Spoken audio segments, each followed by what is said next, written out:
Good afternoon, and thank you all for joining us on this very memorable occasion. We're excited to have with us tonight Booker T. Washington on the Burroughs Plantation, very farm on which he was born and raised. Booker T. Washington was born in April 1856 to a slave named Jane, who was owned by James and Elizabeth Burroughs. He lived on the Burroughs tobacco farm in Franklin County for 9 years. During that time, he lived in a 14 by 16 cabin, which was also used as a kitchen for the plantation. His mother Jane was the plantation's cook. Life was not easy for Booker, his brother, and sister. The cabin they lived in had no windows, only openings that would let in light and a lot of cold. The cabin had no wood floors, so Booker had to sleep on a pile of rags instead of a bed.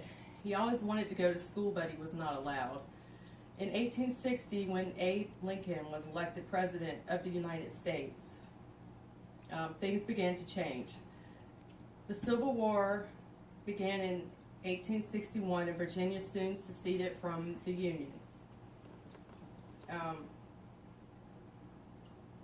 After the war ended, Booker and his family were pronounced free in 1865. So though they were free and all the slaves on the plantation were elated to have their freedom, they were now in charge of themselves, which was a very difficult thing for people who've never done that before. Booker's mother took her family to West Virginia to be with her husband. There, Booker taught himself how to read and went to school for the first time. He went on to become Dr. Booker T. Washington and the leader of the Tuskegee Institute in Alabama. The Tuskegee Institute is now known as Tuskegee University.